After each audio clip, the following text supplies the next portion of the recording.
बोलो पुरुषोत्तम भगवान की जय, मोर मुकुटवंशी वाले की जय, राधा रानी की जय। प्राचीन समय की बात है, शांडिल्य नगर के राजा राज किया करते थे। राजा की 2 रानियां थीं, पर राज्य पुत्र विहीन था। राजा की कोई संतान न थी। राजा बड़ी रानी को अधिक प्रेम किया करते थे। छोटी रानी थोड़ी कम सुंदर थी और बड़ी रानी राजा से छोटी रानी की बुराइयां करती रहती कि वो टोने टोट के करती है, पर छोटी रानी तो बहुत धार्मिक प्रवृत्ति की थी। छोटी रानी सुबह 4 बजे उठ पूजा पाठ, नाम जाप, पीपल सींचना, तुलसी सींचना, यज्ञ आदि किया करती थी, पर बड़ी रानी को यह टोने टोट के लगते। बड़ी रानी ने एक दिन छोटी रानी को महल से बाहर निकाल दिया। बगीचे में उनकी झोपड़ी बनवा दी। छोटी रानी वहाँ भी अपने नियम धर्म से रहती। अब 3 साल बाद पुरुषोत्तम मास आया। छोटी रानी ब्रह्म मुहूर्त में उठकर पूजा पाठ करती, कथा कहती सुनती, मंदार, गूलर, आंवला, कदम, पारिजात सींचती, पूजा करती। यह बड़ी रानी को देख अच्छा न लगे। बड़ी रानी ने विचार किया, यह वृक्ष कटवा देंगे तो यह पूजा पाठ किसकी करेगी। यह राजा के पास गई और बोली, राजा जी, यह जो महल के पास वृक्ष हैं उन्हें कटवा दिया जाए।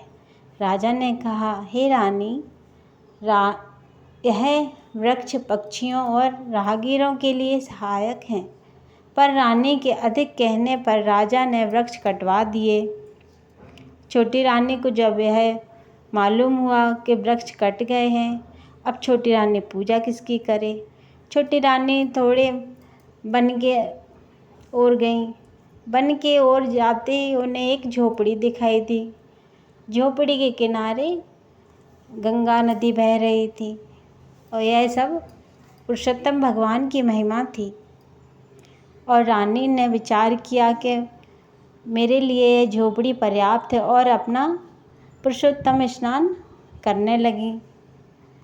एक दिन राजा ने विचार किया शिकार खेलने का और अपने सैनिकों के साथ चल दिया। पुरुषोत्तम मास चल रहा था, गर्मी अधिक थी। राजा को चलते चलते प्यास लगी, पर दूर दूर तक पानी नहीं दिख रहा था।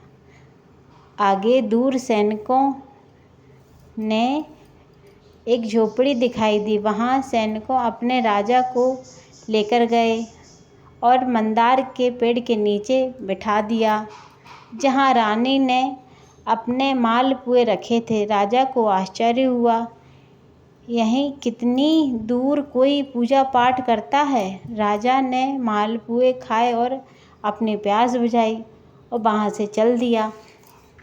राजा महल में जाकर रानी से कहने लगा, रानी जाने आपके कौन से पुण्य कर्म है जो मैं जीवित वापस आ गया। मेरे लिए कौन सा व्रत तप किया है आपने। तो बड़ी रानी ने कहा, राजा जी, ये सब मेरे बस का नहीं है। राजा ने सुना और राजा विचार करने लगा, यह जरूर छोटी रानी का पुण्य प्रताप है, और छोटी रानी के पास गया। छोटी रानी वहाँ नहीं थी। राजा ने आदेश दिया छोटी रानी का पता लगाया जाए। राजा को मालूम हुआ रानी गंगा किनारे एक झोपड़ी में रहती हैं। राजा वहाँ गए और रानी के चरणों में गिर गए। रानी से अपने कर्मों की माफ़ी मांगी और रानी को अपने साथ महल वापस ले आए। बड़ी रानी को राज्य निकाला दिया। अब छोटी रानी को 12 महीने बाद एक सुंदर बालक को जन्म दिया। ऐसे जैसे आपने छोटी रानी पर कृपा की, ऐसे ही पुरुषोत्तम भगवान हम सब पर कृपा करना। बोलो पुरुषोत्तम भगवान की जय, मोर मुकुटवंशी वाले की जय, राधा रानी की जय।